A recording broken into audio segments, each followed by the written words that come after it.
Halo Sobat Ngobar, balik lagi di Ngopi Bisnis. Dan kali ini sudah dengan dua cowok cool ya. Cool banget karena rapi banget tampilannya. Aduh, aku jadi sungkan sendiri.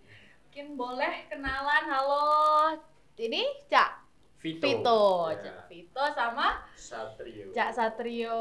Sehat? Alhamdulillah sehat. Rapi sekali. Iya, soalnya habis kontenan. Iya, ada kondangan dari Kondangan.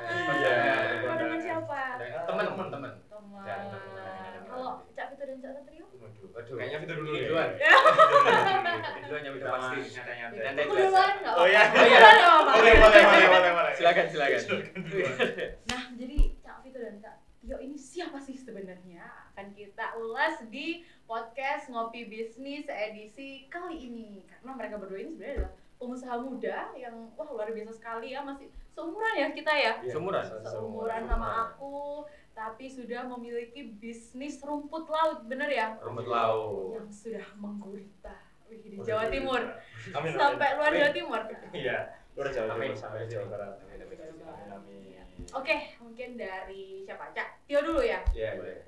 Oh, gini aja deh, Cak Tio dan Cak Vito ini memang temenan, bestian sejak kecil atau gimana? Kok akhirnya bisa sih mulai bisnis berdua? Ya, jadi emang kita itu berawal dari Fakultas Perikanan Kelautan aslinya. Ya kan, dari maba, ya kan kita udah kenalan nih. Oh sorry, kampusnya? Kampusnya di UNER, Oh, Universitas Erlangga. Oke. Surabaya nih. Oke. Ya kan, saya lihat wah potensinya Vito ini oke nih. Ya kan, kalau saya kan dari aquacultur, budidaya perikanan. Saya lihat Vito ini dari teknologi hasil perikanan. Jadi kombinasi yang bagus lah buat perikanan Indonesia. Kombinasi yang Gitu. jos untuk Jos. perikanan Indonesia. Itu akhirnya ya mulai dari maba sampai sekarang ya kita saling terus-menerus hingga bisnis ini gitu. Oh gitu. Mungkin boleh diceritakan dong awal mula bisnis rumput laut ini gimana? Nah, iya. Jadi gini, awal mulanya itu saya berawal dari tahun 2020. Jadi tahun 2020 itu saya ayah saya, almarhum ayah saya itu punya pikiran besar tentang perikanan Indonesia. Jadi di situ saya ditekankan untuk masuk di Fakultas Perikanan Kelautan Universitas Erlangga. Nah, dari situ perjalanan itu sampai saya SMA, saya menggeluti di dunia perikanan. Di SMA saya sendiri, SMA Transsense Tebu Ireng Jombang itu ada kolam-kolam. Oh, aslinya Jombang? Aslinya Sidoarjo. Aslinya Sidoarjo. Ya, tapi SMA-nya di Jombang, SMA-nya itu. di Jombang. Nah, dari situ sudah mulai belajar tentang perikanan, setidaknya peran dari almarhum itu masih ada. Terus habis itu masuk di dunia perkuliahan, ayah saya berpesan bahwa masuk di perikanan UNER saja. Gitu kan. Nah, itu adalah salah satu bentuk ayah saya sendiri buat menekankan ke anaknya buat kedepannya melatih atau menguatkan di lini bisnisnya, di aset-asetnya itu. Akhirnya di situ saya lihat di beberapa lahan di Sidoarjo, saya lihat komoditi yang paling unggul, komoditi yang paling utama di situ adalah rumput laut. Nah, bagaimana saya melihat suatu peluang dan potensi yang bagaimana rumput laut yang biasanya saya tahu budidayanya ditambak, tapi kok ini bisa ditambak budidayanya di laut, tapi kok ini bisa ditambak gitu. Nah, akhirnya di situ saya mulai untuk budidaya rumput laut. Itu tahun berapa itu? Tahun 2021. 2021. Awal masuk kuliah langsung usaha rumput laut itu. Keren. Jadi semenjak itu saya melihat potensi yang ada, saya bertemu nih sama orang CEC. CEC itu namanya Ciputra Entrepreneur Club. Nah, Ciputra Entrepreneur Club. Dari situ saya berawal dari ketemunya itu di kantor kelurahan. Kantor kelurahan. Lagi ngapain tuh? Jadi pas itu ada acara kalau nggak salah kayak dia itu pelatihan bisnis di kelurahan-kelurahan di Sidoarjo, utamanya di desa saya. Akhirnya saya bertemu dengan kawan saya namanya Pak Bram itu. Kita diskusi masalah rumput laut, bikin bisnis asik nih, yang legal sekalian. Apa nih? Akhirnya terbentuklah Rezeki Bintang Samudra. Wah, Rezeki Bintang Samudra. Mantap. Jadi kolaborasi antara kita yang dari Fakultas Perikanan UNER dan kita kolaborasikan dengan dari CEC, Ciputra Entrepreneur Club. Oke. Kalau dari Cak Vito, gimana nih kok akhirnya terjun ke rumput laut? Kalau dari Cak Sarul kan jelas sudah diarahkan ternyata tuh arahnya ke situ. Kalau Cak Vito gimana? Ya, jadi kalau dari saya sebenarnya awalnya tuh saya tuh backgroundnya tuh bukan background orang perikanan sebenarnya. backgroundku tuh sebenarnya dari kecil ya, itu tuh sebenarnya aku tuh lebih seringnya berkutat di IT, teknologi. Wow. Gitu. Jadi emang dari dulu tuh udah seneng ngedesain, buat 3D modeling, terus habis itu ngedit video, foto itu udah sering dari kecil emang. Udah seneng gitu dengan gadget gitu kan ya. Terus karena ya ini berkenalan dengan Mas Satrio ini ya, dengan Cak Satrio ini, waktu itu saya benar-benar masih awam nih. Bahkan waktu itu kalau saya nggak masuk perikanan ya mungkin nggak akan tahu kalau ada makhluk hidup yang bernama rumput laut. Yang saya tahu kan rumput laut cuma ya udah nori dan lain sebagainya gitu aja ya, sekitar makanan gitu. Bahkan nggak tahu kalau ternyata agar-agar yang warna kuning itu, swallow yang kuning itu ternyata dari rumput laut juga gitu. Nggak tahu saya juga awalnya. Waktu itu pas waktu ketemu sama Satrio, itu ngopi di dekatnya ITS itu ya. Dari jam kira-kira bisa sampai Di mana tuh, di Bundaran? Oh enggak nyampe di sana. Terus habis itu diajarkan oleh saya dari awal itu kayak rumput laut ini budidaya gimana saya kasih catatan kecil ya. Baru habis itu pas waktu RBS itu juga udah berdiri, situ pun juga udah ada saya gitu. Orang pertama yang diajak Satrio adalah saya waktu itu. Dan setelah itu ya sering berjalannya waktu juga, saya juga sambil mempelajari juga gitu. Kalau ternyata rumput laut itu enggak hanya sebatas tentang jenis-jenis yang saya tahu mungkin hanya cuma di makanan aja, ternyata pemanfaatannya luas gitu. Gak cuma dikonsumsi aja. Apa aja tuh? Contohnya misalkan untuk kosmetik juga bisa. Oke. Ya, kapsul-kapsul juga bisa aja dari rumput laut. Itu yang pertama. Terus yang kedua, di nutraceutical. Panganan-panganan yang itu memang mengandung vitamin yang tinggi. Contohnya apa? Simos itu juga bisa. Ya, kemudian masih banyak yang lain dan itu juga menjadi salah satu roadmap kita berdua untuk kedepannya juga gak hanya untuk memproduksi rumput laut yang raw material aja, tapi juga sampai ke tahap proses produksi end product kayak gitu. Hilirisasi produk. Seperti itu. Oke. Nah, berarti ngomong-ngomong dari tadi ya soal latar belakang dan memulai bisnis, pasti sobat ngobat lu juga penasaran kan ya?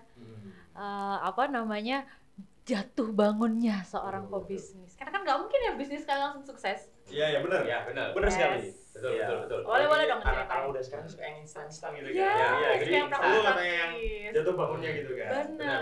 Iya. Jadi ya lumayan banyak ya kalau jatuh bangunnya kita. Apalagi jarang ya sekarang Gen Z yang mau terjun di dunia perikanan, pertanian, pangan ya kan. Jadi di sini jatuh bangunnya lumayan besar. Jadi yang pertama karena saya ini ditinggal oleh orang tua, tinggal oleh ayah saya yang dimana beliau backgroundnya juga di bisnis, tapi karena saya memulai dari aset-asetnya beliau yang kita kembangkan, saya nggak ada yang bilangin nih, nggak ada yang nyaranin, oh kamu harus kayak gini. Jadi kita mulai dari hutan yang lumayan besarnya ya kan dan itu masuk di dunia Babat alas ya, di dunia yang benar-benar banyak mafianya juga ternyata. Oh my Gitu.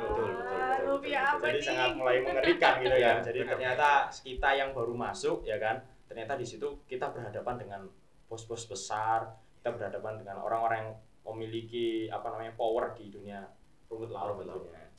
Ada yang seperti itu. Terus ada juga saya enak-enak bikin tambak nih ya, terus jalannya ditutup. Ya, ada yang jadi akses buat mobilitas rumput laut yang awalnya lancar jadi tidak lancar. Yang awalnya misalnya perjalanannya hanya 10 menit jadi 30 menit.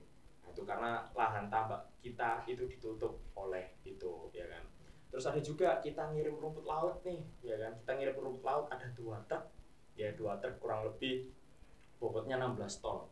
Ya, bobotnya 16 ton, 2 truk kol diesel itu. Jadi ada 1 atau 2 sak rumput laut itu yang dia itu teridentifikasi fermentasi. Jadi fermentasi itu dikarenakan karena penyimpanan yang cukup buruk, cukup lama ya kan. Akhirnya dikembalikan dari 2 truk itu dikembalikan 1 truk. Ya otomatis kita rugi di pengirimannya rugi, kita harus panennya juga rugi. Panennya kita rugi. Jadi kalau misalnya itu adalah daging Itu kalau dinominalin berapa tuh kerugiannya? Ya lumayan 50 juta lah. 50 juta ada itu. Wow. Ya jadi kayak gitu itu ada, tapi kita manage nih caranya biar nggak sampai rugi segitu itu gimana. Terus ada lagi Mas itu, apalagi Mas itu? Dulu pernah, kita kayaknya di setiap tambak itu pasti ada aja dramanya. Iya, ada aja dramanya. Ya. Kayak dulu contoh waktu pertama kali kita tebar di wilayah Ujung Pangkal Gresik ya waktu itu. Itu di tambaknya punya rekan kami juga kebetulan, beliau sekelas sama saya juga waktu itu. itu waktu itu kita tebar di sana itu kebetulan kan jarak dari tambak sama tempat kita ngedrop bibit itu kan agak lumayan berjarak ya. Iya. Kita menggunakan Tosa, motor Galiga. Oh iya. Nah, itu kemudian Iya. pada saat waktu pagi-pagi itu ya mungkin baru sekitar jam 7 jam 8 pagi itu tiba-tiba Tosanya itu masuk parit. Masuk parit. Masuk Kok parit. bisa? Iya, nyemplung Kok Tosa bisa parit. nyemplung? Gak seimbang. Gak seimbang. Gak seimbang. Keberatan rumput lautnya. Bukan keberatan. Jadi itu. ya teman kita yang mengemudikan Tosa itu tidak bisa menyeimbangkan antara kiri Iya. dan kanan. Maksudnya kurang ahli gitu loh nyemplung gitu. Jadi Kurang akhirnya ahli. nyemplung gitu Nyemplung. tosanya. Dia langsung padahal Iya. udah kita bilangin kiri, jebyur ke kanan. Iya. Itu tosanya Pak Lurah lagi. Itu Tosanya Pak Lurah. Aduh. Baru minjem Pak baru Lurah. itu ya. Iya. Pak Lurah, mohon maaf. Pak Lurah, mohon maaf. Mohon maaf ya kita. Pak Lurah siapa? Tapi kita tanggung jawab. Kita tanggung Tanggung jawab. jawab setelah itu. Jadi, Kita samperin Pak Lurah. Kebetulan pas itu ada kawan kita datang lagi nih, Datang satu lagi. pick up ya. Wah, akhirnya kita potong-potong, Potong pakai dan tali, pakai Hmm. ditarik sama pick up. Waduh, Iya, luar biasa. ada aja itu ya. Kemudian juga di beberapa tempat yang lain, contoh misalkan kita sedang ekspansi, sedang membuka lahan ya, tapi kemudian baru beberapa minggu atau beberapa bulan lahannya dibuka belum digunakan, tapi sudah minta untuk dibenahi lagi. Iya. Gitu. Jadi kadang memang selalu ada aja drama pada saat awal-awal kita mau tebar itu pasti ada biasanya. Terus kemudian juga waktu itu kita ada di Ujung Pangkah juga, tapi beda tempat ini ya. Di Ujung Pangkah yang sebelah timur, Ujung Pangkah Wetan, itu kita tebar bibit di sana kurang lebih sekitar 6 ton, ya sekitar 6,2 ton. Baru sekitar 2 bulanan budidaya dimulai itu bibitnya mati. Bibitnya mati. Terus Bibitnya mati semua. juga Salah satu ujian juga lah ya. Dan ujian itu ya luar biasa. dinamikanya di dunia rumput memang ya seperti itu Iya. gitu. Karena kita berhubungan dengan makhluk hidup gitu. Kalau kita tidak bisa memaintenance dengan cara yang benar sesuai dengan seharusnya dia diperlakukan, maka pasti konsekuensinya kita akan menanggung seperti itu. Jadi emang dinamikanya di dunia pangan ya atau barang hidup itu memang luar biasa. Luar biasa Ya, ujiannya. Kita beda jualan barang mati sama jualan barang hidup. Gitu kan. Kalau barang mati apapun itu pasti mati dan dia kalau dijual ya nominalnya nggak akan berubah Iya. gitu. Kalau kita beda. Kita misalnya jualnya hidup, ya bagaimanapun itu harus hidup. Sampai di Kalau tempat harus hidup. Sampai di tempat harus hidup. Kalau sampai mati udah berubah lagi harganya. Nah, itu Jadi dia. emang dramanya apalagi di lapangan itu luar biasa. Jadi faktor X-nya kalau misalnya memang mau terjun nih di Iya. dunia perikanan, Nah, mau terjun nih, ya kalian harus siap gitu Nah. ya, karena drama di lapangan luar biasa. ya, Luar Mas, itu ya, biasa. luar biasa. luar Luar biasa. biasa. Ada lagi yang paling ya menurut saya sangat merugikan oleh orang petambak-petambak itu. Jadi kalau orang tambak itu bilang namanya itu tembok tambak ya. Jadi kalau tambak kan bentuknya kotak-kotak gitu kan. Ada petaannya. Ada Oke, petaannya ya kan, heeh. kotak-kotak. Nah, itu namanya tembok tambak. Itu orang bilang itu galengan. Galengan. Kayak anak sawah ya, Rek? Iya, sama, persis. Persis kan anak sawah. Persis Oh, sawah, benar. oke. Jadi kalau misalnya dalam perhitungan laut ya, dari 1 tahun itu ada 2 pasang yang paling besar. Ada namanya pasang siang dan ada yang namanya pasang malam. Nah, itu orang bilang namanya rob. Nah, itu ujiannya orang tambak. Banjir gitu. Banjir Rob. rob. Ya, banjir, Iya, banjir betul. rob. Betul. Jadi kita enak-enak sudah budidaya, mau panen nih, ikannya udah besar-besar, ternyata banjir rob. Akhirnya galengannya tadi lepas, Hancur. hancur. Orang bilang tambaknya jebol.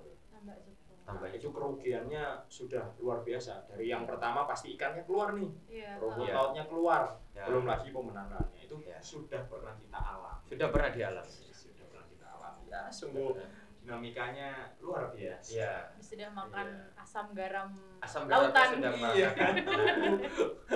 Garamnya sering garamnya sih. Benar, lebih sering garamnya. Apalagi kita kan nyemplung lah. Iya kan, udah sering lah. Iya. Oh, nyemplung juga. Nyemplung juga. Iya. Nyemplung apa? Nyemplung got. Nyemplung rumput laut kan perlu Iya. nyemplung kan. Pemanenannya kan perlu langsung. Barangkali nyemplung got terus tiba-tiba jadi presiden. Waduh. Aduh. Amin. Iya. Amin ya. Iya. Apa? Jatuhnya bangunnya gimana Mas itu? Oke, kalau bangunnya ya, kita kan tadi sudah melihat bahwasannya ini saya dan Satrio pun juga menyadari kalau misalkan dalam budidaya ini tuh tadi faktor S itu banyak sekali. Ya, kita nggak bisa cuma membuat langkah preventif yang itu aja kita tuh nggak bisa, kita harus berinovasi gitu.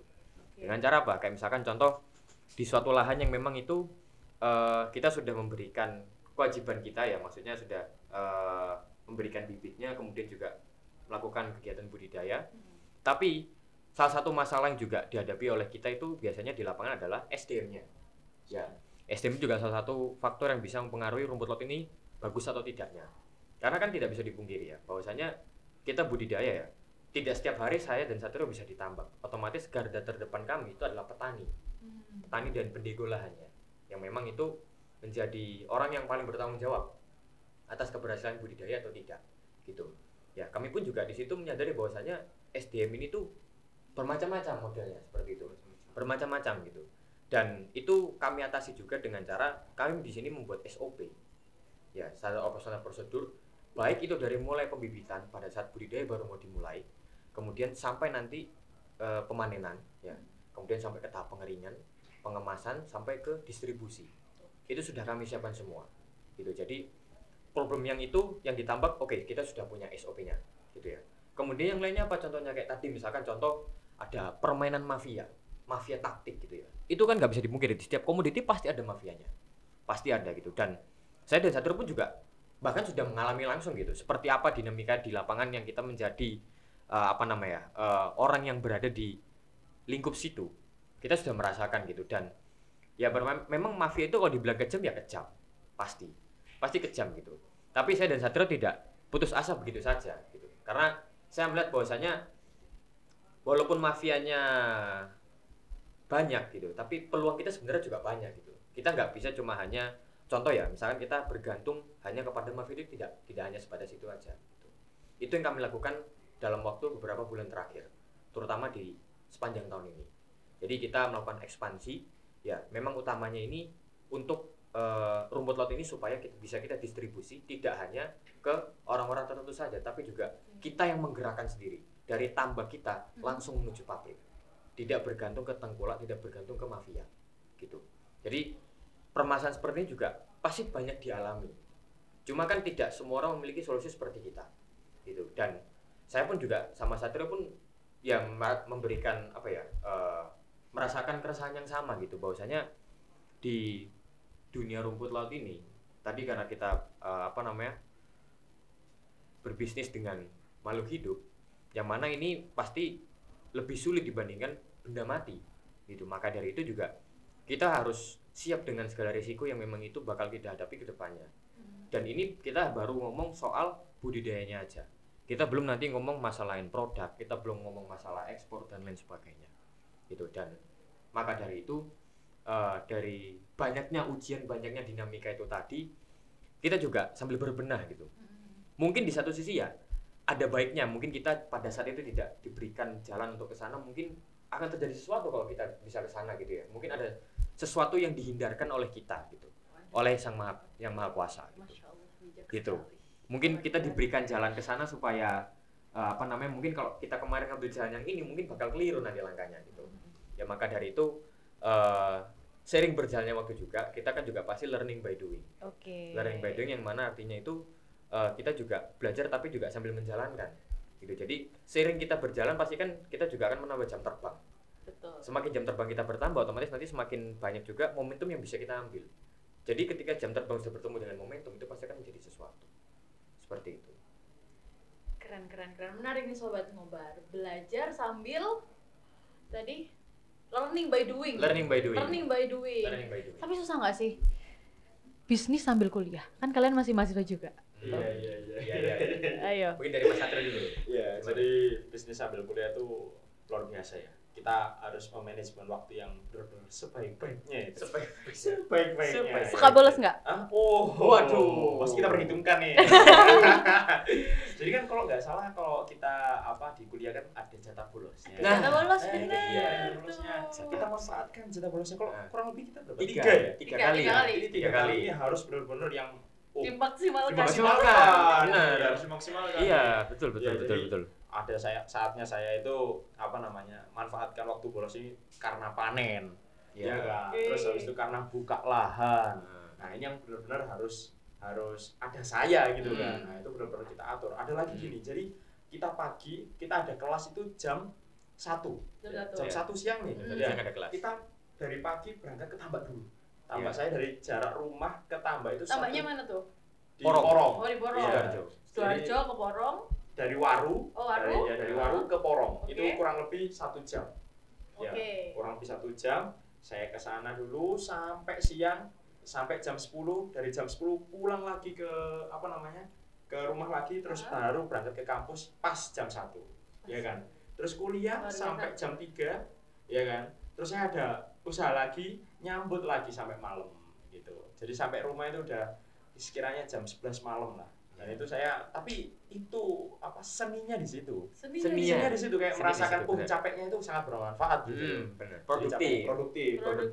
Ya, tapi gitu efeknya nilai lumayan. Lumayan apa nih? Lumayan membuat tergerus ini. Kok bisa ini gitu. Tapi pernah nggak ada pengalaman kayak nggak enak gitu sama dosen gara-gara ini? Ya. Gara-gara bikin bisnis. Itu pasti ada. Pasti ada. Nggak enak sama dosen, nggak enak sama mahasiswa juga. Benar. Gak enaknya Sopoy, gimana? kira. Gak enaknya gimana? Gimana nih? Jadi kita kelompokan nih, tugas kelompok. Iya. Satu hilang aja. Nah, dia ini Gimana? Yang tambah ya. Satu apa ini gini apa gitu kan. Jadi wah ngilang ya. Jadi saya akhirnya inisiatif lah. Waduh, mohon maaf ya saya nggak bisa datang. Tapi gacuan nanti ke sana kok. ada feedbacknya. Kita nggak bisa bantu nih Nah, kan. kita nggak bisa bantu di sana. Semangat. At least logistik lah. Ya, logistiknya lah. Karena kita nggak terlalu membuat dia sakit hati. Benar. Dosen-dosen juga menyadari, oh iya. Kok tambah hitam aja satu. Ya gitu. Jadi benar-benar kalau kita usaha sambil kuliah itu memang manajemen waktunya ya. Saya malah belajar sama Mas Vito. Waduh. Jadi Mas Vito itu dia bilang ke saya, gimana tuh? Nah, kira-kira bagaimana kita manajemen waktunya? Yang benar-benar objektif dulu. Yang benar-benar itu kalau misalnya tanpa ada kita, ya itu nggak jalan. Berarti itu yang diprioritaskan. Jadi ada jam-jam prioritasnya. Ya. Bikin skala prioritas. Iya, Skala prioritasnya. Yang paling prioritas mana nih? Itu yang dikejar. Betul. Tuh, baru kuliahnya juga. Gitu. Jadi work academic balance. Work academic balance. Balance memang. Alhamdulillah. Malamnya juga balance. Malamnya juga balance. Iya. Mendengar katanya Cak Vito ini wispres loh. Ya wispres Waduh. luar biasa. Luar biasa. Iya. Luar biasa Mas Vito. Iya. Berarti ini membuktikan work academic balance. Iya, benar. Nah, ini ngomongin work academic balance nih ya, karena kan kita Gen Z. Ya, Gen Z. Waduh, anjay, Gen Z. Ya. Ada nggak sih berkaitan sama masalah-masalah mental health issue gitu? Iya. Apalagi kan sambil tadi jam terbangnya padat banget, mobilitas tinggi, Iya, ya mobilitas kuliah, ya kerja, ya ada konflik sama dosen, sama temen dan lain-lain. Udah sama pacar nih ya kan? Waduh. Waduh. Ada pacar berarti? Cak. Mas itu Mas Satrio? Oh iya. Oh jangan kan pacaran? Iya. Nggak boleh. Oke, boleh diceritain deh tentang mental issue itu. Gimana Iya. buat maintain biar nggak menye-menye gitu. Itu kemarin kebetulan bahasanya sama pada saat waktu saya mengisi acara dari salah satu program kerja di BEM fakultas saya, namanya Career Fest ya. Career Fest. Kebetulan juga situ ada topik yang juga membahas mengenai mental health. Kebetulan ya tuh. Jadi baru sekitar 2 minggu yang lalu kurang lebih. Baru sekitar 2 minggu yang lalu. Nah, terkait mental health ini memang ya kadang memang Gen Z ini kan ada yang orang bilang kayak Gen Z ini dikit-dikit ngeluh, dikit-dikit ini gini-gini dan seterusnya gitu ya. Sedangkan kayak saya Mas Satrio mikir gitu, dia sing kayak gitu yang lu udah new kayak ini gitu. Gimana kita gitu. Cuma terkait dengan mental health ini ya, kan memang setiap orang itu kan memiliki limitasi yang berbeda-beda. Jadi kadang ada orang yang memang dia itu tahan dengan tekanan tinggi. Tekanan tinggi contoh kayak misalkan dia jam kerjanya memang padat gitu. Ya misalkan pagi kuliah, siang ngapain, sore ngapain, malam ngapain dan seterusnya gitu. Mungkin dia tahan, dia kuat gitu. Sudah biasa. Tapi ada juga orang yang punya limit kayak misalkan nggak bisa, apa kok misalkan jam 10 jam 10 malam itu harus sudah tidur gitu. Tidur harus 8 jam dan terusnya gitu. Kan macam-macam ya, kita nggak tahu juga gitu. Cuma berkaitan dengan itu, kalau saya dari dulu memang setiap saya ada kegiatan atau ada sesuatu yang mengharuskan ada saya di situ, berkaitan tadi juga dengan time management ya, manajemen waktu, saya juga selalu tadi membuat skala prioritas, itu yang utama. Supaya saya tahu limit saya itu sampai mana gitu. Karena nggak mungkin kayak misalkan dalam satu hari full nih dari jam 1 pagi ketemu jam 12 malam, nggak mungkin gitu ya. Full kegiatan kan nggak mungkin, tidur cuma 1 jam nggak mungkin. Jadi misalkan saya buat nih jadwalnya, misalkan pagi kuliah sampai jam 3 sore misalkan gitu, dari jam 8 sampai 3 sore kuliah. Habis itu misalkan malamnya ada kegiatan, saya ada meeting dengan Satrio atau dengan teman saya yang lainnya, atau mungkin saya menggarap tugas kelompok atau sebagainya. Apalagi dulu waktu saya 2024 kebetulan saya juga menjabat di BEM Saya jadi wakil presiden BEM waktu itu. Wow. Wakil presiden BEM Fakultas Perikanan. Owner dia. Ya, tahun kemarin. Jalan, akademi jalan. Alhamdulillah, jalan. ya belum kehitung P2MW kita lomba, Iya. belum kehitung juga waktu itu. Ya, juga berkaitan dengan itu, saya juga di situ belajar bahwasanya memang sebenarnya ya kalau orang bilang kayak misalkan kita ajak, ayo nanti malam kita garap tugas ini, misalkan kayak ada bilang kayak, aduh nggak bisa aku capek gini-gini, sebenarnya itu nggak mesti gitu. Karena saya malah nganggap bahwasanya itu mungkin time manajemennya dia aja yang masih berantakan gitu. Walaupun memang tadi baik lagi ya dengan limit masing-masing orang kan beda-beda gitu ya. Ada orang yang tadi dia kuat dengan tekanan tinggi, ada yang dia nggak bisa high pressure dan lain sebagainya. Cuma kalau saya melihatnya sebenarnya ya, semua itu bisa dikerjakan, semua itu pasti selesai. Semua itu bisa dikerjakan di waktu yang sama itu bisa. Tergantung time manajemen orangnya aja. Gitu. Kalau orangnya pintar bagi waktunya antara kuliah, ya akademik non akademiknya itu jalan, pasti otomatis dia kan terbiasa. Gitu. Akan terbiasa dengan kesibukan dan kesehariannya dia memang padat setiap harinya gitu. Karena memang kan mahasiswa ya umumnya kan, Gen Z kan umumnya kan mahasiswa ya sekarang. Nah, memang kan mereka kadang-kadang kan udah mah kuliahnya padat ya, ikut organisasi, masih ikut lomba, ikut jadi asistennya dosen, belum lagi kalau udah penelitian dan sebagainya kan padat sekali gitu ya. Dan hal kayak gitu itu juga jadi salah satu tolak ukurnya dia juga gitu. Ada orang yang dengan kepadatan kayak gitu, mereka itu enjoy aja, gitu ya. Maksudnya yaudah sambil ngalir aja gitu ya. Tapi ada juga yang kayak dikit-dikit ngeluh kayak, aduh ngapain sih gini capek begini. Terus saya mikir kalau dia ngomong kayak gitu, dari awal gak usah ikut gitu aja gitu. Ya, dari awal udah tahu kamu nggak suka kayak gitu, mending nggak usah sekalian dari awal gitu. Tapi terlepas dari itu ya, memang dalam setiap kegiatan ya, setiap minggu kita beraktivitas juga tetap kita perlu waktu untuk kita istirahat. Itu salah satu cara untuk kita tetap menjaga mental health kita supaya tetap stabil. Itu penting, kita tetap istirahat. Jadi kita sediakan satu hari ya dalam satu minggu untuk kita benar-benar istirahat di hari itu. Jadi setelah kita beraktivitas kegiatan full dari Senin sampai Jumat atau mungkin Senin sampai Sabtu gitu ya, kita juga harus menyediakan satu hari di mana kita itu beristirahat, mengistirahatkan seluruh badan kita, nge-recharge energi untuk minggu depan gitu. Itu juga perlu karena memang dari situ juga itu bisa memperbaiki mood kita supaya mood kita juga lebih bagus gitu kan ya. Terus yang kedua juga itu memperbaiki stamina kita juga supaya bisa kembali ke kondisi prima gitu. Seperti itu. Oke. Ditambah lagi buka bisnis ini kan susah gampang. Benar. Susah baru gampang. Iya kan? Iya. Nah, waktu pas susahnya nih pernah nggak sih sempet kayak sampai down, stres gitu dan terus gimana kalian tuh bisa bangkit lagi hingga sampai sekarang ini? Jadi memang kalau misalnya masalah susah down itu pasti yang manusiawi ya. Iya. Ya itu adalah sifat manusiawi. Jadi setiap kita melakukan usaha tiba-tiba kok sia-sia ya. Perasaan kok ini rugi ya. Kok ini kita terlalu capek ya. Bagaimana manajerialnya ya. Akhirnya kita melihat nih. Kita di titik itu ketika kita sudah susah tapi kita sulung mulai ya kan. Kita lihat titik nol kita. Ya, kembali ke titik nol. Betul. Kita apa yang kita lakukan pada hari itu capek dan susahnya itu yang kita inginkan dari dulu. Percaya nggak? Betul. Ya kan? Apa yang kita berada di titik ini sekarang itu yang kita inginkan dari dulu. Dan itu adalah refleksi diri sendiri. Yang pertama. Yang kedua ya pasti caranya itu kalian bisa gunakan dengan hobi-hobi kalian. Nah, Jadi hobi kamu apa nih? Kalau saya sendiri kan hobi saya lari, ya, naik gunung, ya, hobinya dengan alam lah. Ya. Alam banget anaknya. Alam banget. Ya. Alam. Ya jadi kita harus tahu apa hobi kita. Apalagi kalau bagus juga hobinya dibuat pekerjaan. Nah, Itu lebih itu juga fun bisa. terus ya kan. Benar. Saya dulu juga hobinya saya masukin ke dunia perikanan. Akhirnya saya kalau merasa kerja di perikanan ya saya nggak merasa susah karena wah ini saya senang gitu kan. Seneng ya berarti nyemplung Oh, tambak. senang. Ya. Oh. Passion itu Passion itu passion saya Passion. gitu kan. Iya. Ya, jadi dari itu kalian perlu refleksi diri kalian dan kalian ingat impian kalian 5 tahun ke depan mau ngapain sih gitu. Apa sih yang ingin kalian capai gitu. Susah capek nggak apa-apa namanya manusiawi. Kita nangis nggak apa-apa nangis. Ya kan? Apalagi saya sendiri juga sudah kehilangan seorang ayah jadi saya juga nangis kadang. Gimana sih Pak? Ini kok gak ada Susah. jalannya. Ini kok susah sih Pak? Ini gimana? Apa yang kamu jalankan? Saya nggak tahu lagi ini mau gimana gitu kan. Iya.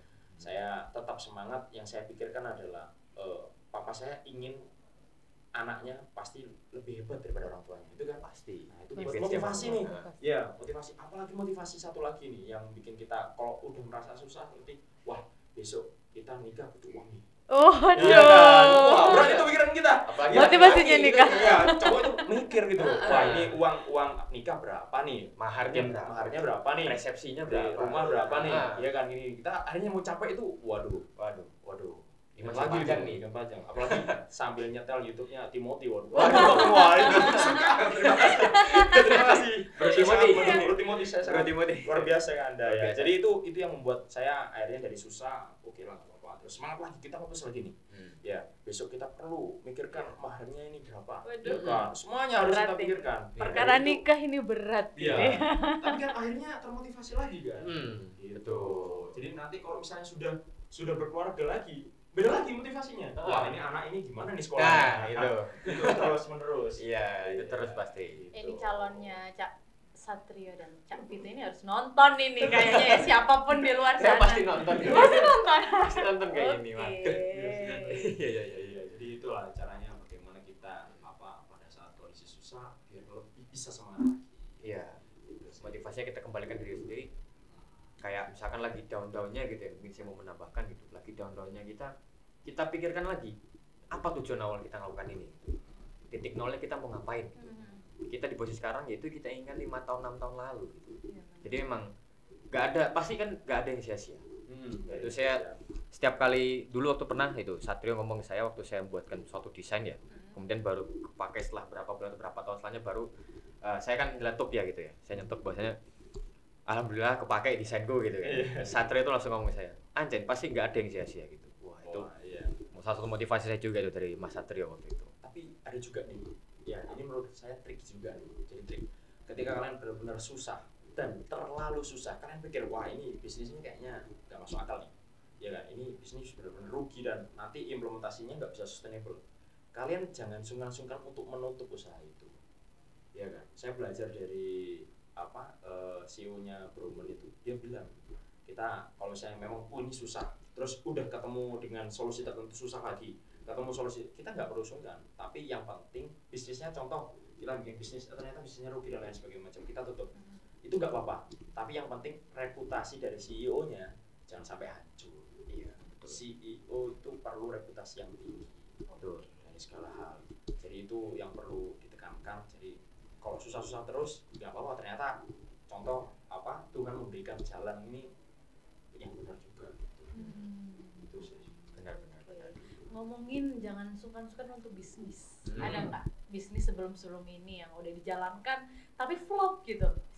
Ya ada sih. Apa tuh? Ada. Apa aja tuh, boleh tuh di mention tuh. Guritanya di spill ini. Apa? Gurita Iya. bisa di spill ini. Waktu.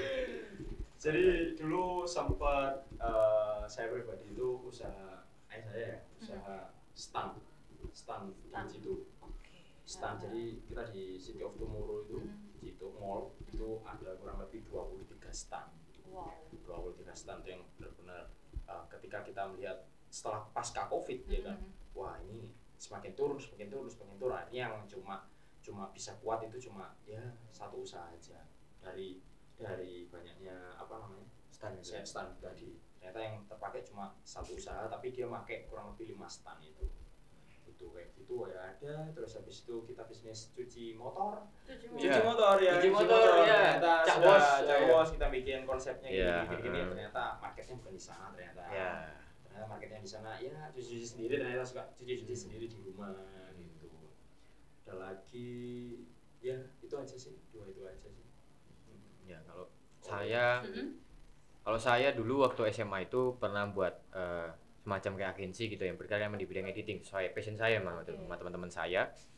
Cuma sering kita berjalannya waktu ya, kita sudah kuliah sendiri-sendiri dan sudah fokus dengan dunia sendiri-sendiri, akhirnya mangkrak gitu ya, nggak jalan lagi gitu, tidur lah akhirnya. Tapi terlepas dari itu, baru beberapa bulan kemarin saya juga baru mendirikan lagi satu agensi sama teman-teman saya juga lagi, teman-teman lama saya waktu dulu saya masih ikut UKM ya di Unair gitu, ketemu teman lama dan diajak untuk kita buat agensi tetap. Terus tapi saya bilang gini ya, ini sekali kedua nih kayak gini ya, aku nggak mau misalnya aku sia-sia gitu, yang bisa tetap jalan terus bahwa mungkin trafficnya tuh nggak nggak selalu tinggi gitu ya, nggak selalu tinggi, tapi setidaknya ini bisa konstan, bisa jalan terus lah gitu. Itu yang saya sampaikan, dan ya mudah-mudahan bisa lancar lah ke depan. Ya gitu sih. Keren. Oke. Jadi lika-likunya kan udah banyak banget. Mulai dari ya bisnis yang flop, terus habis itu bubar karena teman-temannya udah sibuk masing-masing, bener. terus sampai kuliah itu tadi dan memulai si RBS ini. RBS betul. Kalau boleh tahu RBS tuh udah sebesar apa? Dari modal awal berapa? Oke. Jadi apa modal awalnya Bu? Aslinya itu cukup dari lahan-lahan aja sih.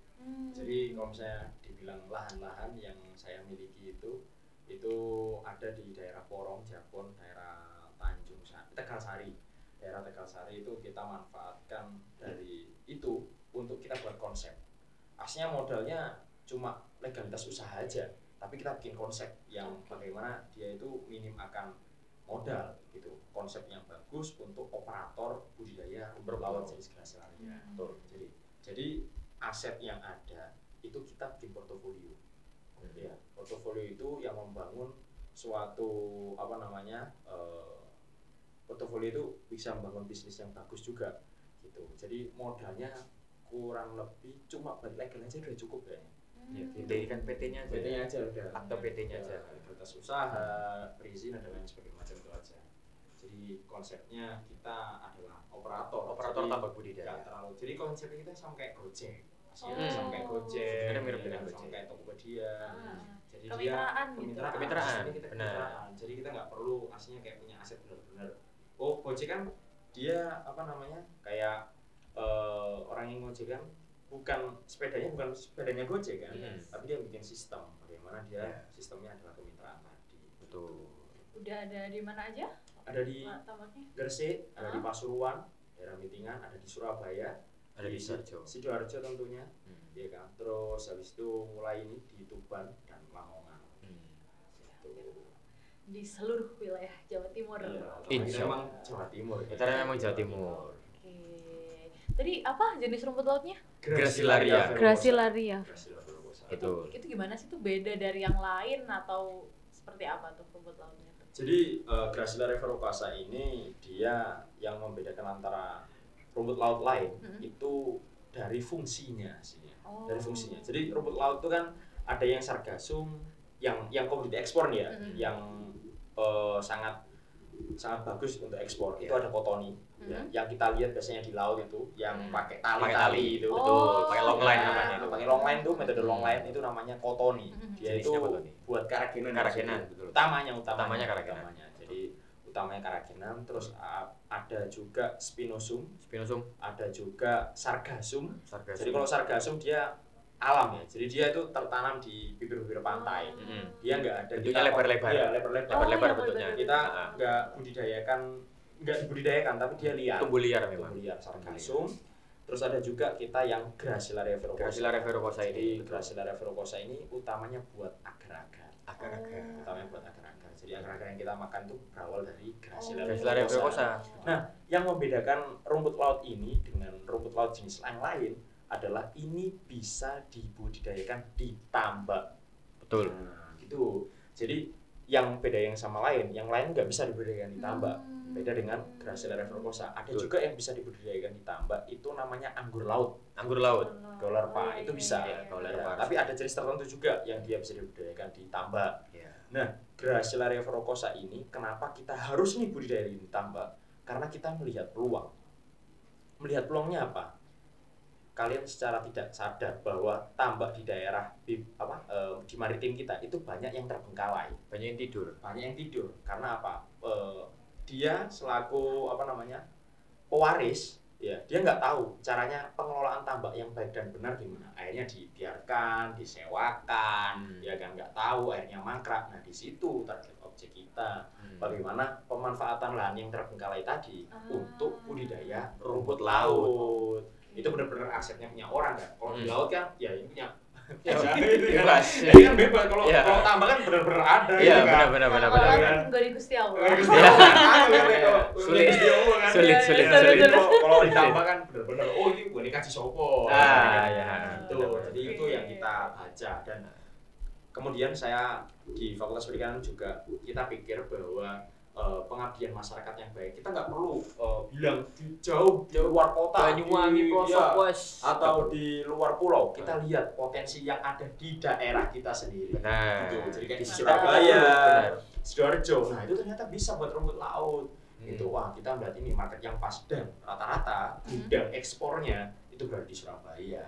Gerbongnya itu Ya. Surabaya sama di Jakarta. Ya saya kemarin tuh benar-benar lihat bahwa saya di Karimun Jawa, saya ke Kalimantan. Ini ke mana? Surabaya loh, sama aja dong. Saya belajar ke sana, keluar pulau, keluar kota, ternyata ujung-ujungnya kirimnya Surabaya lagi. Surabaya lagi. Surabaya lagi. Wah, ternyata posisi ini yang bagus untuk kita. Strategis. Itu jadi grasilaria, apalagi rumput laut jenis ini itu bisa dibudidayakan ditambah itu tadi nggak hanya satu komoditi aja. Jadi bisa polikultur, bisa multikultur. Apa tuh polikultur? Jadi dalam satu lahan itu kita bisa budidaya lebih dari satu komoditi. Betul. Jadi rumput laut kita campurkan dengan ikan bandeng. Nah, itu wajib itu. Rumput laut wajib ada ikan bandeng. Ya. Jadi panennya double ya? Panennya Panen double. double, benar. Nah, itu ya kan. Terus rumput laut ini juga dia itu tebar sekali untuk selama-lamanya. Betul. Untuk Habis selama-lamanya. panen berarti nggak usah pembibitan lagi? Nggak usah. Jadi sama kayak kangkung nih, ya kan? Kita tebar sekali ya, dipanen, dipotong, dia tumbuh lagi. Benar. Nah, itu. Nah, terus habis itu yang ketiga, pemanfaatan masyarakat yang luas. Betul. Pemanfaatan masyarakat yang luas itu bagaimana? Jadi dalam 1 hektar kita kurang lebih bisa 3 sampai 10 orang. Ya, mulai dari orang yang tebar rumput laut, orang yang packaging, ya kan, orang yang panen, orang yang ngusung, orang yang ngepres, itu banyak. Jadi pemanfaatan masyarakatnya sungguh luar biasa menurut saya di rumput laut dibandingkan dengan komoditi lain. Kalau komoditi lain kan cuma perlu tebar ya berapa orang makani ya kan, hingga panennya itu ya cuma 3 bulan sekali. Nah, dan rumput laut ini grasilaria kita panennya 1 bulan bisa 2 kali. Betul. Ya, kalau ikan bandeng 6 bulan, lele, nila 3 bulan, rumput laut, wah 1 bulan bisa 2 kali. 1 bulan 2 kali? Bisa 2 kali.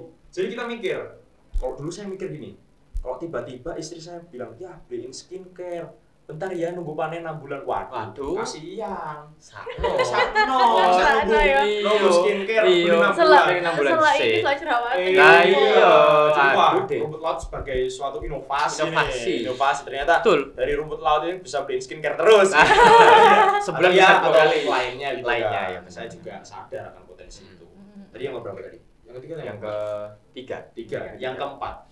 Rumput laut sebagai bioremediasi lingkungan. Nah, ini menarik. Gimana nih bioremediasi lingkungan? Menarik. Jadi menarik. kalau kita melakukan aktivitas ekonomi, ya, kita juga harus memperbaiki lingkungan.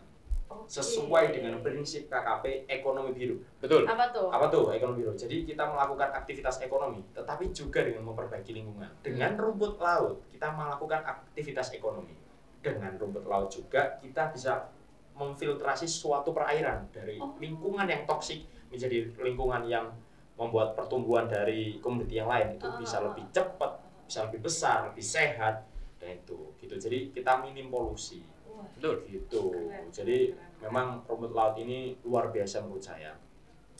Grasilaria tentunya grasilaria. Jadi itu merupakan suatu ide yang luar biasa, dan terima kasih kepada Tuhan yang telah menciptakan itu. Ya. Itu sih. Mungkin ada tambahan? Ya, karena juga sejalan dengan pesan dari Presiden Bapak Prabowo Subianto mengenai ketahanan pangan begitu ya. Salah satu sektor yang paling di-highlight di sini adalah perikanan. Gitu ya teman-teman ya. Karena kita melihat bahwasanya saat ini KKP sedang banyak melakukan kegiatan-kegiatan yang memang itu memanfaatkan tambak-tambak di wilayah pesisir. Contohnya apa? Contohnya semisal memanfaatkan lahan-lahan tambak yang tidur. Gitu. Dan di sini kami juga melihat bahwasanya kita di sini itu memegang salah satu komoditi yang itu pemanfaatannya sudah sangat luas kayak tadi udah diceritakan di awal gitu ya. Bahwasanya tidak hanya ke pangan saja gitu, tapi juga bisa ke sektor-sektor yang lainnya hanya dari rumput laut ini. Gitu. Jadi maka dari itu sejalan dengan pesan dari Bapak Presiden bahwasanya perlu adanya hilirisasi emas hijau. Perlu adanya hilirisasi emas hijau yang mana ini berkaitan dengan rumput laut ini gitu. Dan memang saya dan Satrio pun juga menyadari bahwasanya ini untuk jangka ke depan ini masih sangat panjang. Masa- Visi kita itu masih sangat panjang. Roadmap ke depan nih, betul. Itu tadi yang disampaikan oleh Mas Satrio terkait dengan pemanfaatan SDM. Itu baru hanya budidaya saja. Ya, kita belum ngomong masalah produksi end product. Kalau nanti sudah ada pabrik, ya kita sudah nanti mau ekspor dan sebagainya. Otomatis pasti kan lebih menyerap sumber daya manusia yang lebih banyak gitu. Dan makanya memang dari hal itu juga saya pun sama Satrio juga ya punya mimpi di sini. Kita berdua punya mimpi di sini bahwasanya untuk membesarkan industri rumput laut di Indonesia. Salah satunya seperti itu. Rencana ekspansinya udah ada? Wah, Wah, sudah ada. Boleh ada dong, boleh dong, ekspansinya. di-spill dong. Boleh, Mas Satrio silakan. Sudah jam. Oh, saya aja. Oke. Jadi untuk saat ini rencana ekspansi kita adalah awalnya memang kami ini bergeraknya di bidang operator tambak budidaya. Ya, tapi untuk saat ini langkah kami sudah fokus kami sudah ada beberapa. Salah satunya adalah kami ingin mengepul barang berupa rumput laut kering. Seperti itu karena memang kita melihat kadang itu saya dan Mas Satrio kalau pada saat kita di jalan itu waktu kemarin kami melakukan road trip Pantura bulan Mei itu kami melihat bahwasanya kadang itu banyak orang-orang yang budidaya rumput laut grasilaria tapi mereka nggak memiliki pasar gitu ya. Kita melihat mereka budidaya ini tambahnya berhektar-hektar cuma nggak ngerti jualnya kemana gitu. Itu juga bahkan saya temui tuh di Gresik waktu itu. Jadi ada orang yang waktu itu nanya, ketemu saya Mas Satrio nanya, ini rumput laut Mas gitu. Nggih Pak gitu. Mas sini rumput laut itu orang-orang dulu pernah diajarin budidaya tapi nggak ngerti udah panen jualnya kemana nggak tahu gitu. Sama kayak di Madura, Pasuruan pun juga ada gitu. Dan maka dari itu saya dan Mas Satrio melihat bahwa ini bisa jadi peluang gitu ke depannya. Karena apa? Dengan adanya orang-orang itu tadi yang memiliki barang, yang memiliki suplai raw materialnya itu bisa kita manfaatkan. Bisa kita bantu untuk pasarkan, bisa kita bantu distribusikan. Ya. Maka dari itu berkaitan dengan ini juga kami juga saat ini sedang menyiapkan gudangnya untuk nanti kami juga memproduksi rumput laut yang bentuknya itu sudah press dan itu siap untuk ekspor.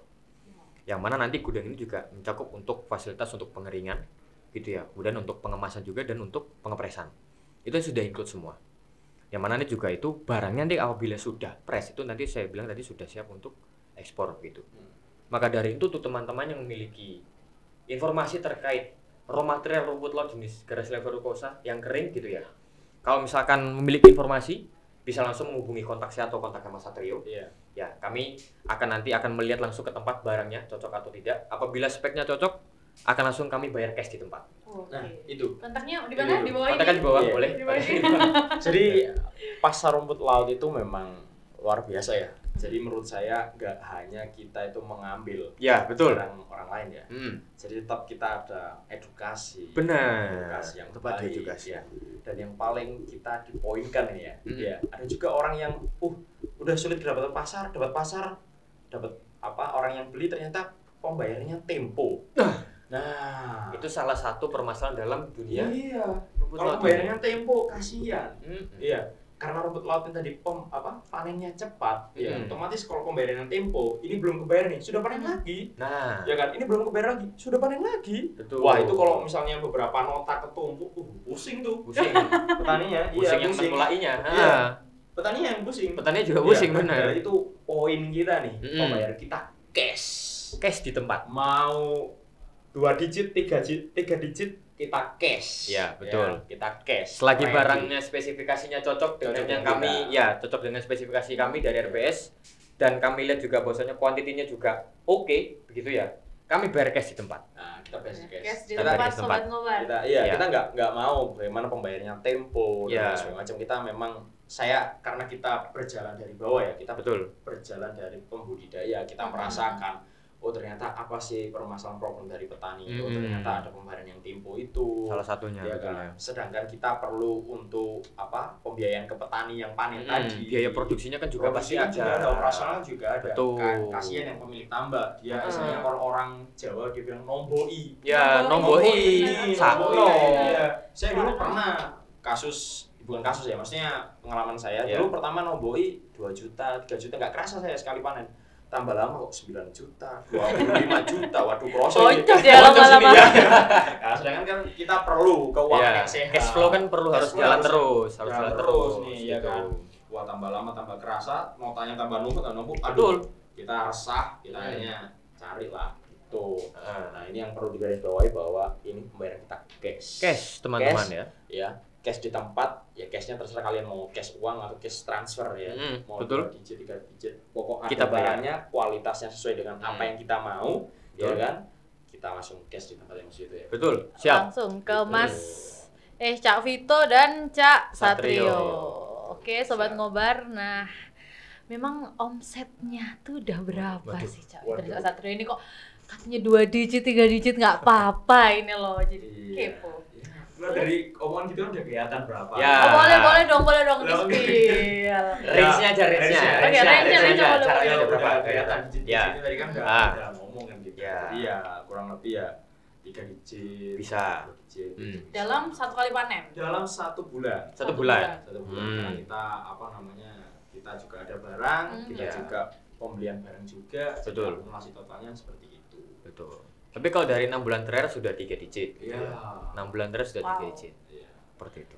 Luar biasa sekali sobat ngobar. Jadi Cak Vito dan Cak Satrio ini meskipun masih muda ya, tapi sudah memiliki usaha dengan omset 3 digit. Iya. Usahanya sudah di mana-mana di seluruh Jawa Timur tersebar, yang awalnya ini modalnya hanya legalitas PT saja. Betul.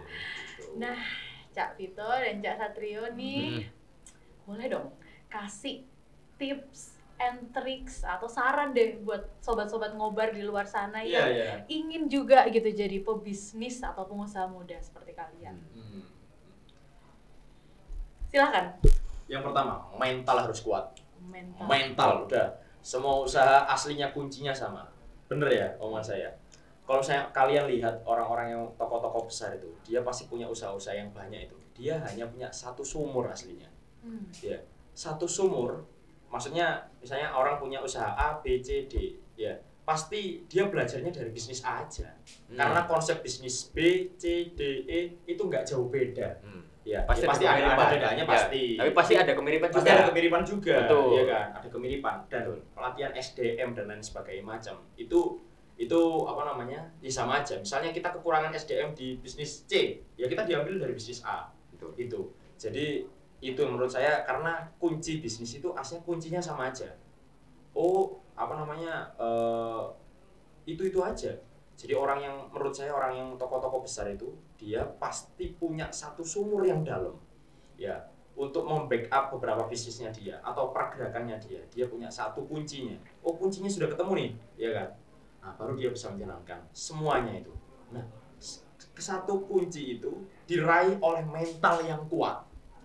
Ya, mental yang kuat. Itu tips menurut saya yang luar biasa. Mental, pertama mental. Wah, semua bergantung sama mental. Yang kedua, ya, saya bilang nih, Ververan, ibadah kalian itu benar-benar harus ya setidaknya tepat waktu, ya kan? Tepat waktu. Terserah kalian mau gimana aja, tapi jangan lupa sama ibadahnya, ya kan? Karena apa? Karena ketika kita mengejar akhirat, dunianya akan mengikuti. Itu. Saya menemukan ya beberapa kunglu Surabaya, kunglu Sidoarjo yang saya kenal agamanya kuat. Wah, saya percaya. Saya bolak-balik ketemu itu, wah, orangnya luar biasa. Ternyata ada sampai dia itu adzan, udah adzan ya.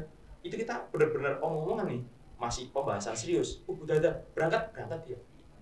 Gitu. Jam 9. Wah, ini waktunya tidur. Saya nggak bisa, contoh nggak bisa sholat malam dan lain sebagainya macam. Sudah ya, selesai ya, besok aja lagi. Segitunya. Ya, itu yang kedua. Yang ketiga, bahagiakan orang tua. Ya, bahagiakan ibumu, ayahmu, ya kan. Dimana kamu susah, gelisah atau lain sebagainya macam, ibu adalah kuncinya.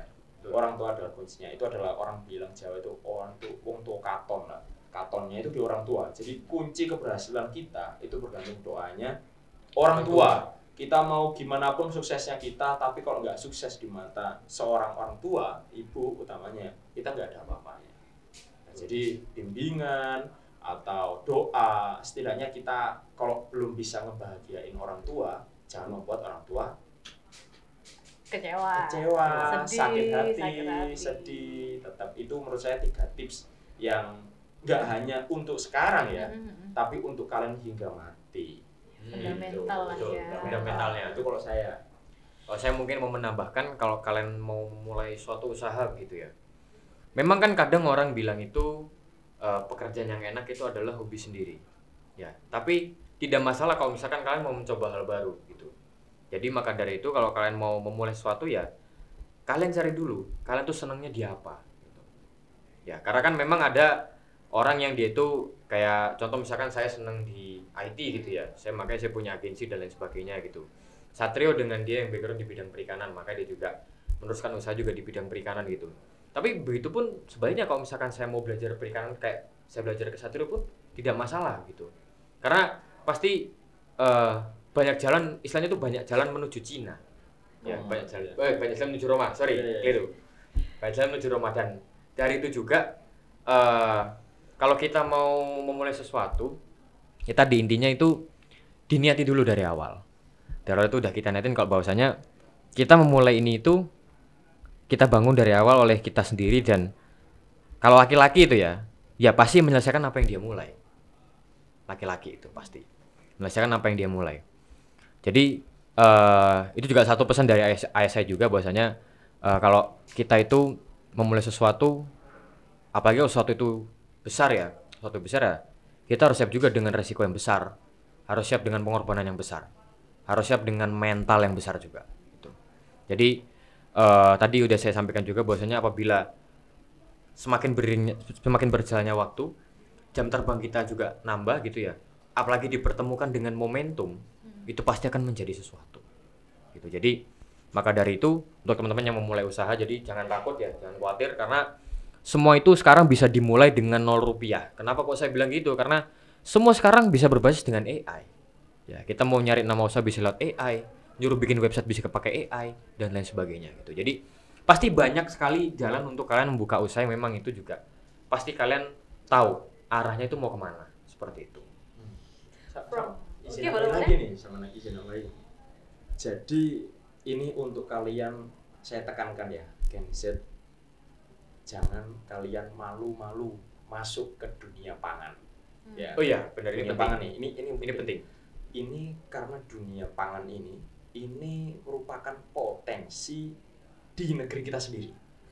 Di negeri kita sendiri. Kita sebelum melangkah keluar nih, kita harus tahu apa yang ada di negeri ini dari sejarah yang kita dimiliki. Kita dulu dijajah karena apanya? Rempah-rempah. Karena rempah-rempah, Itu dia, rempah betul. ke pangan, ya kan? Sama jadi dunia pangan ini, dan karena dunia pangan ini dunia yang menurut saya lebih sulit, lebih panas dan di lapangan itu. Nah, dari itu kalian jangan malu, kalian jangan bimbang, Jangan gengsi. jangan ya. gengsi, jangan ragu. Di dunia ini, di dunia pangan, dunia yang luar biasa dan kalian harus mengambil posisi itu sebelum posisi kalian diambil oleh Orang lain. orang di luar negeri kita Betul. sendiri. Oh, udah ngeluar lagi. Betul. From hero to zero. Iya. Nah, jangan From sampai kebalik. from zero to From hero. zero to hero. Yes.